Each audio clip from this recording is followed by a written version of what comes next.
Jack had seen many strange things on the outer rim of the galaxy, but this was new. A man had just walked into his shipyard, dropped a girl on the ground, and said, "Payment complete." Then he vanished. The girl didn't move. She was on her knees, hands bound with thin chains, head lowered, and dark marks all over her arms. Her skin was pale, almost glowing under the neon lights. Her clothes were torn, dusty. She looked like a broken toy left behind. Jack stood in silence, staring. "I don't deal in slaves," he muttered. The dock manager just shrugged. "She's not registered, no chip, no papers. Technically, not even a person out here." The girl raised her head slowly. Jack caught his breath. Her eyes weren't dull like most slaves. They were bright icy blue, clear, focused. She wasn't afraid.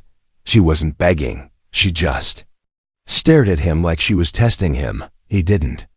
"Like that, can you speak?" Jack asked. She said nothing. He sighed. "All right, get up. I'm not leaving you out here." She stood without help, moved smoothly despite her chains. Not weak, not scared. Just quiet. Back in his ship, Jack made her sit on a small bench in the engine room. He brought her water, a protein bar. She took them without a word.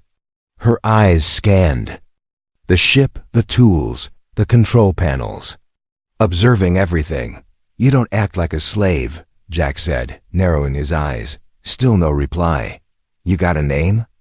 She nodded once. "Syra. Where are you from?" No answer. What did that guy mean by payment? What did he trade you for? "A power core," she said softly. "He owed you, didn't he?" Jack paused.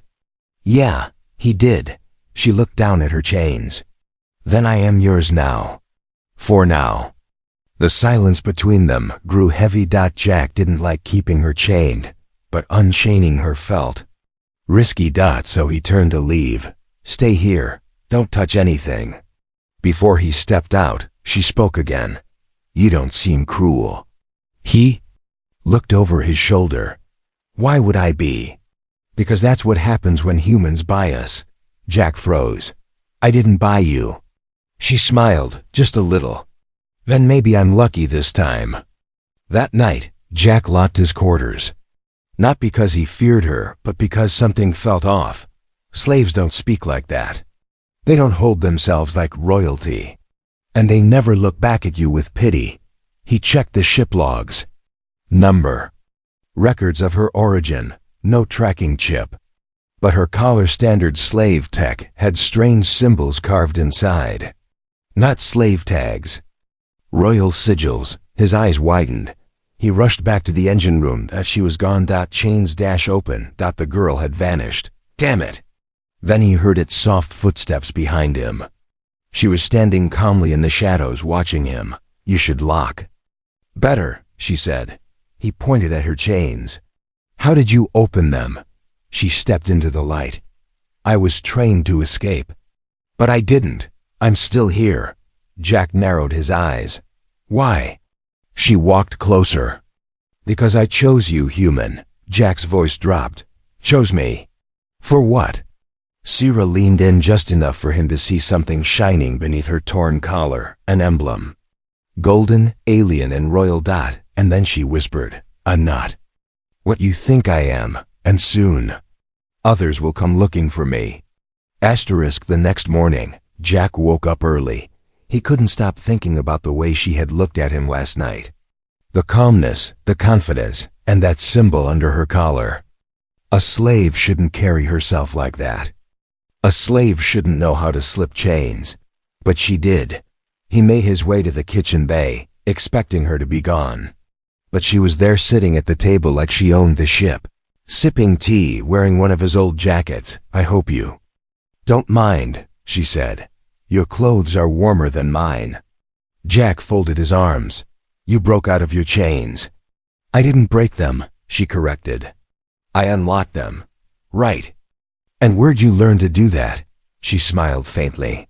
"Slaves learn quickly, or they die." That answer didn't sit right with Jack.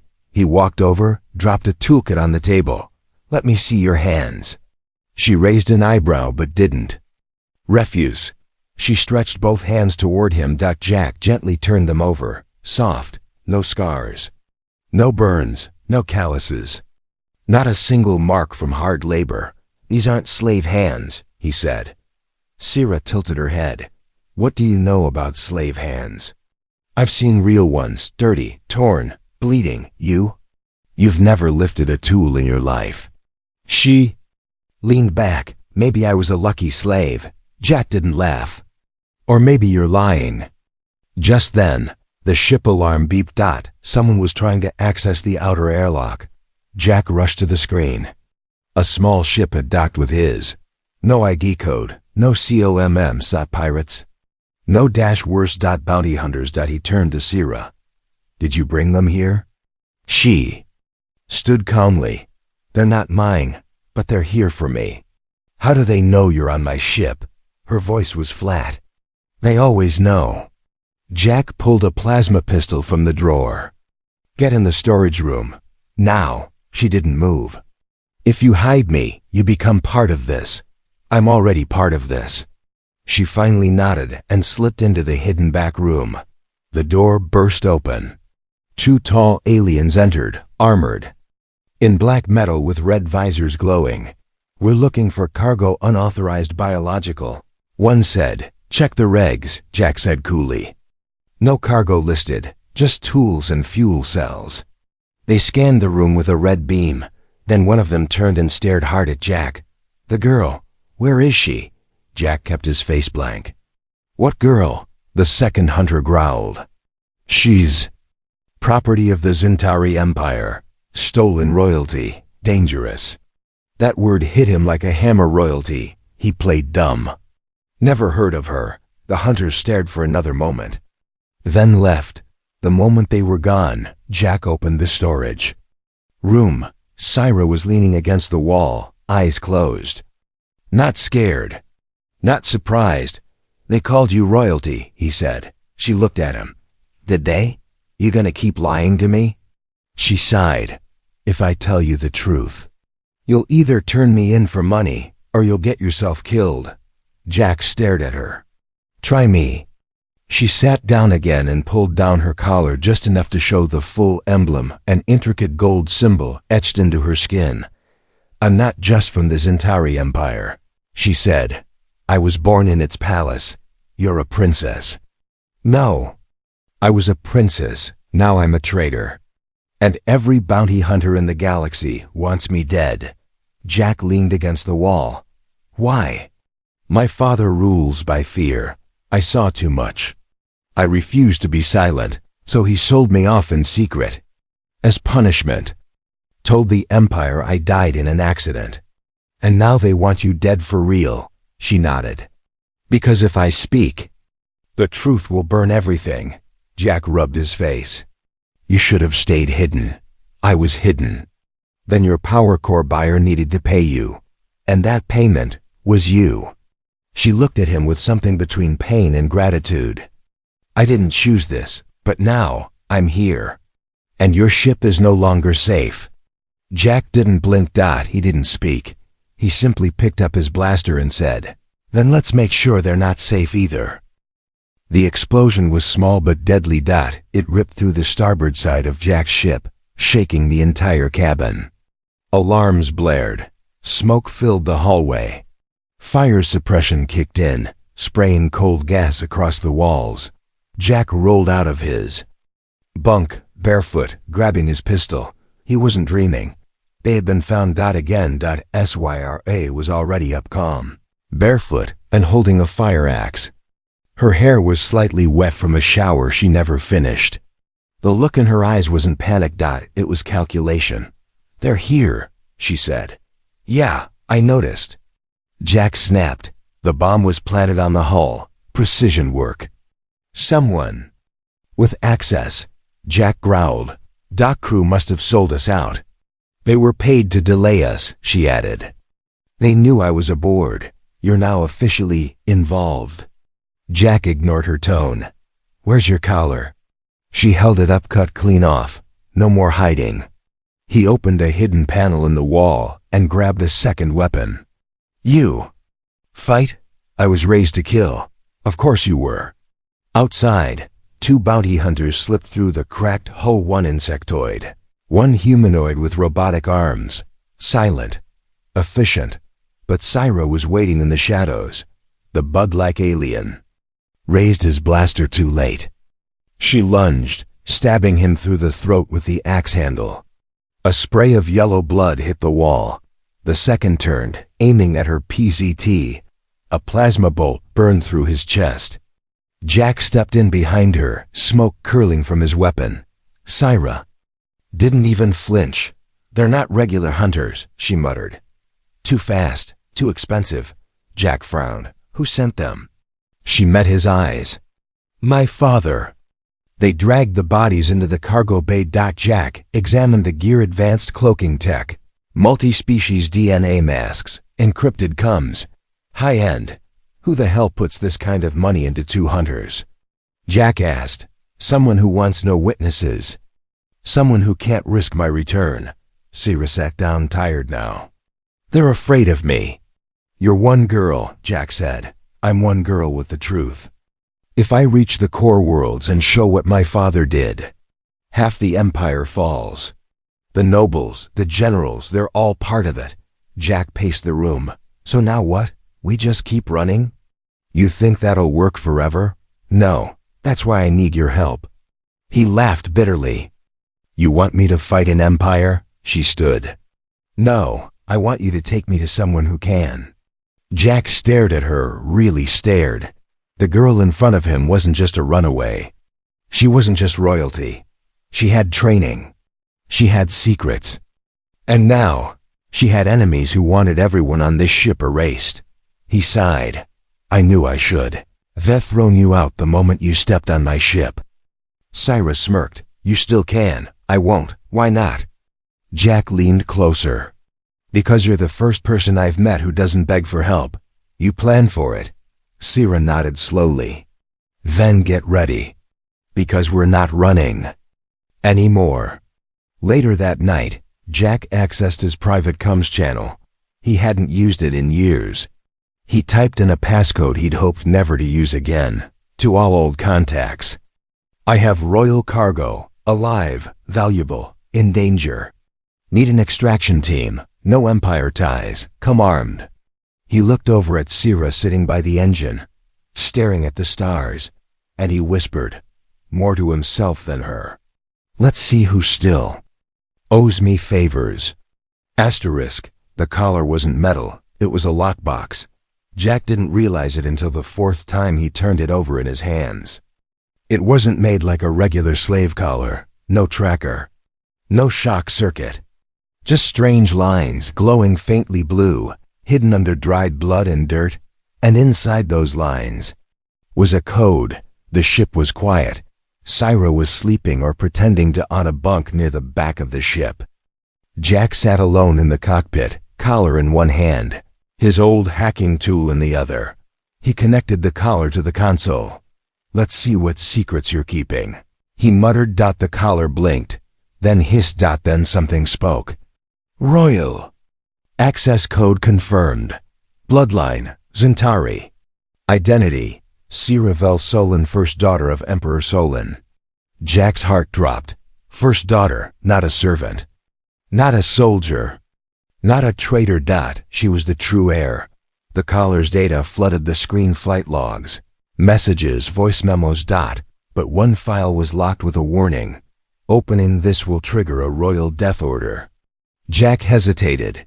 His hand hovered over the VUV. Decrypt button. Then he pressed it. The file opened. A video appeared.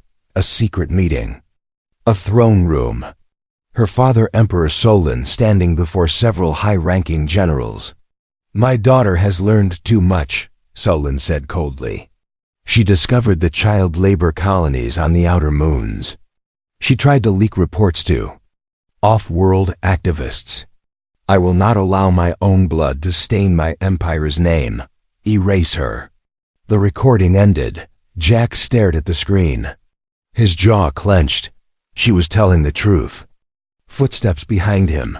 Syra stood in the doorway, arms crossed, eyes shadowed. You opened it, she said. He turned to her, unsure what to say. You shouldn't have, she added. Jack held up the collar. He tried to kill you because you told the truth. I warned you. Knowing this makes you a target too. Jack's voice was low. Then I guess we're both dead already. She looked tired. You didn't have to get involved. Jack stepped closer. I didn't mean to, but here we are. Sierra looked at the screen, the video, her father's face. Then she whispered, I was going to use that recording to bring him down. You still can, Jack said. No, she said softly. Not like this, not alone. Jack leaned against the console. What's the plan then? Sierra didn't answer immediately. She stared out the front window where stars stretched across the void. Then she said, We don't take this to the core. Too risky. My father owns the courts, the military, the media. Jack frowned. Then where? There's one place. He can't reach me. A neutral planet called Elora. It has an old Zentari vault. A failsafe. Every royal has one. Mine holds proof of my legitimacy: blood, DNA, neural recordings, and the throne seal. You show that, and people will believe you? No, she said. But rebels will. Jack nodded slowly. He didn't trust rebels. They were messy, unpredictable. But they hated the Empire. And they'd protect her. If they believed she was real. You think they'll help you? He asked. She looked at him. No, I think they'll help themselves. But that's good enough for now. Jack rubbed his eyes. We'll need fuel, supplies, a stealth route. Sierra placed a small chip on the console. I already planned it. I just needed a ship, Jack laughed. So I'm just your ride? She smirked. For now. He looked at her. And after that? Her smile faded. Let's survive first. That night, as the ship slipped into silent space, Jack replayed the message from the Emperor again. He watched the cold words. The casual death order. And he made a promise to himself. He wasn't letting anyone touch her again. Not just because of who she was, but because something about her felt bigger than a throne. The plan was simple, and Jack hated simple plans. Elora 9 wasn't on any tourist map. It wasn't on most star charts either. It was old, buried under data restrictions, and surrounded by gravity mines. No patrols, no empire.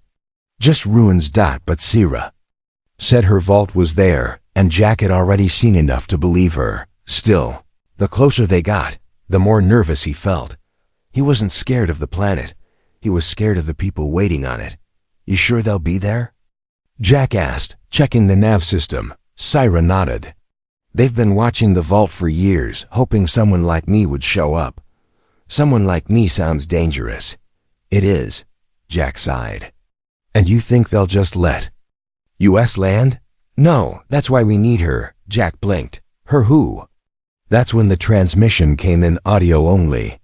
This is Shade. Identify yourself or get burned from orbit. Jack gritted his teeth. That her? Yes, Sierra replied calmly. Let me talk. He stepped back. Sierra leaned over the console, her voice sharp, steady. Shade, it's Sierra Velsolin. I carry proof of royal treason. I request access to Vault 7.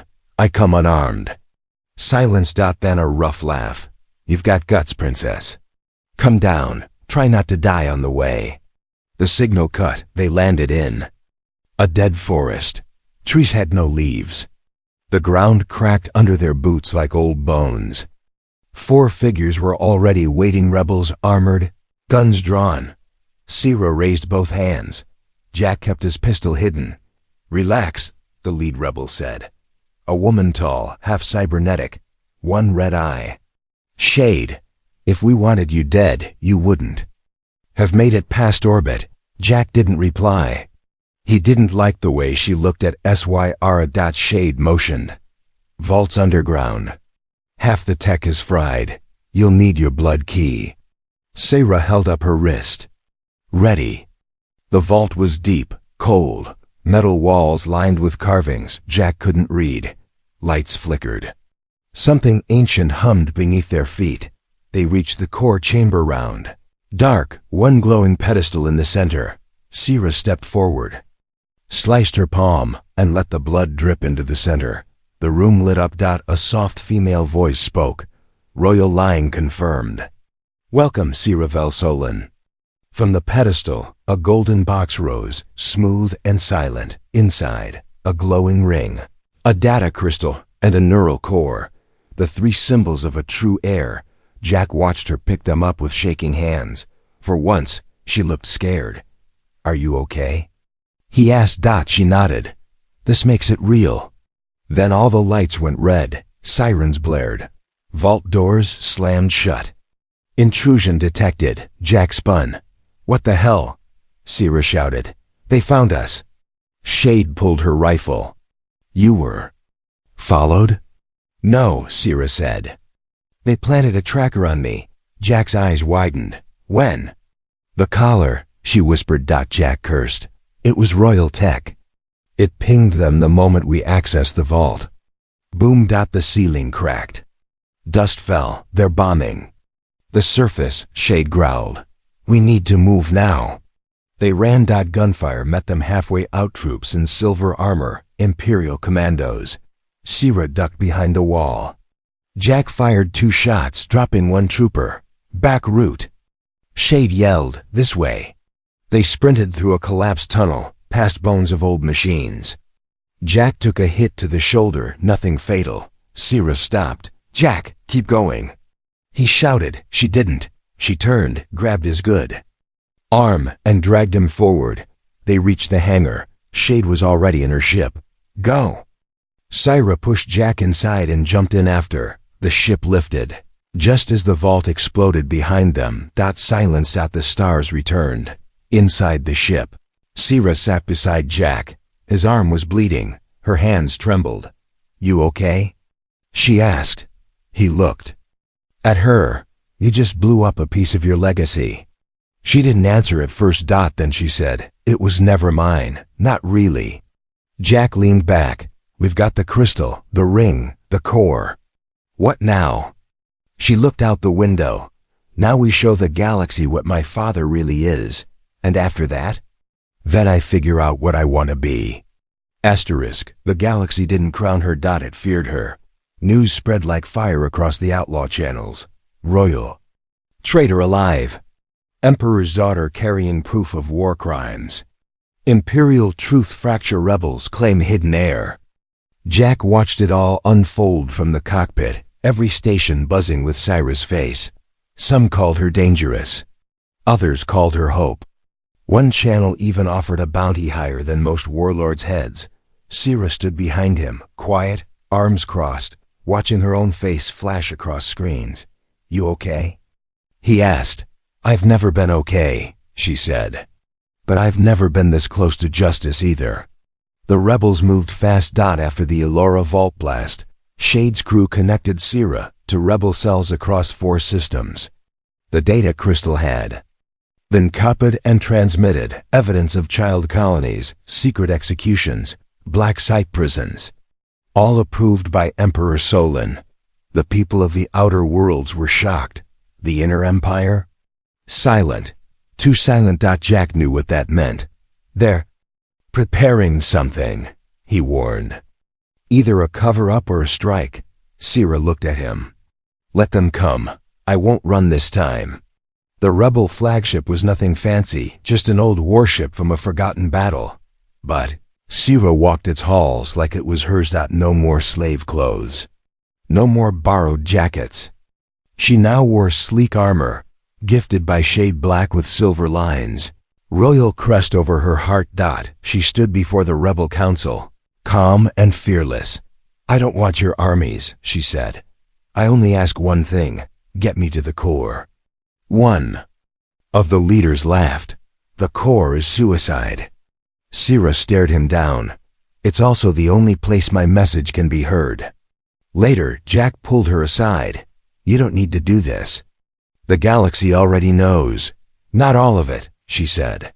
The heart of the Empire is still blind. Their people think I'm dead. That my father rules with peace. That lands when I speak in their capital. You'll be killed. I don't care. Jack grabbed her arm. I care. That stopped her. She looked at him quiet for a moment. Then she said, then help me make sure I don't die. The plan was Maidens. Slip into the core system under false codes. User rebel contacted. News channel. Broadcast live before the Empire could jam the signal.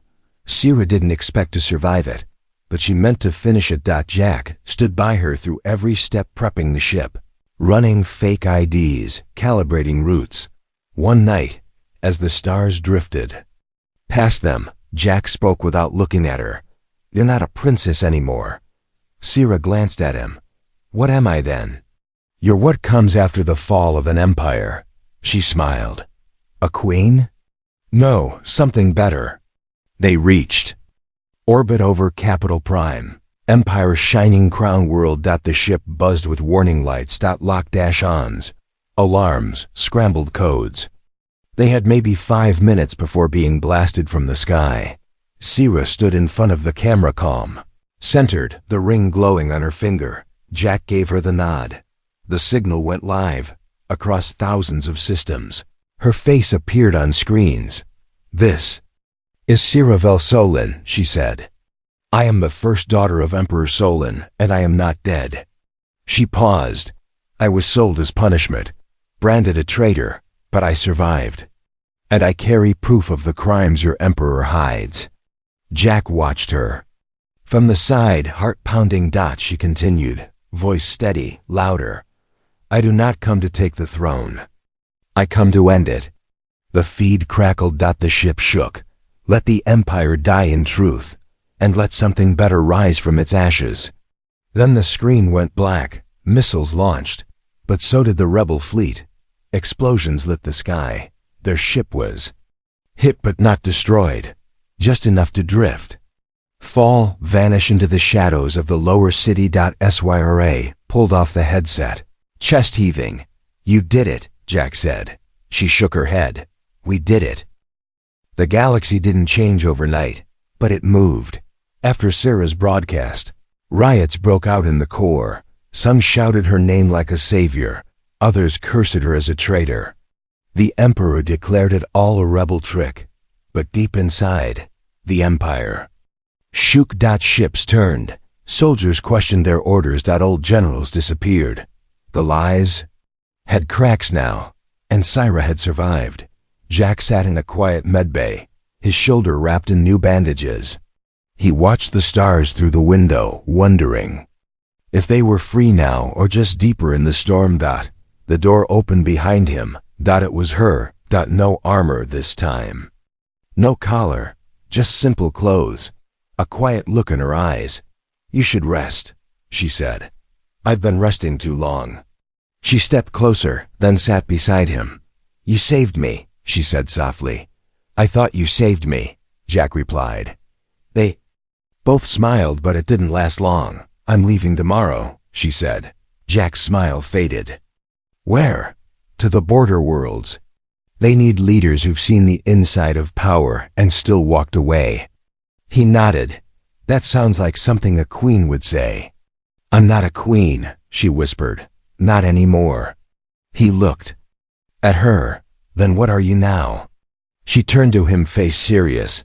I'm someone who finally gets to choose. A long silence. Then Jack spoke. So, are you choosing the war? The fight? The throne? She leaned in closer. No, she said. I'm choosing you. Jack's heart skipped. He wasn't a hero. He wasn't royalty. He was just a mechanic with a half-broken ship and too many scars. But she was Sierra, and she was looking at him like he mattered more than any crown. The next day, the rebel ships lifted off, spreading across the galaxy with her message. The Empire was cracking, but the new world had no ruler, no empire, no bloodline. It had people. And some of them, like her, had chosen love over power. Jack stood at the controls, Syra beside him. Her hand rested on his. So, he said. Where to? She smiled. Someplace quiet, with stars. He flicked the thrusters on. Good, I'm tired of running. She looked at him. We're not running. He raised an eyebrow. She nodded. We're living now. The ship jumped. To light. Behind them, the galaxy changed. But ahead of them was something better. Not a kingdom, not a rebellion, just freedom and each other.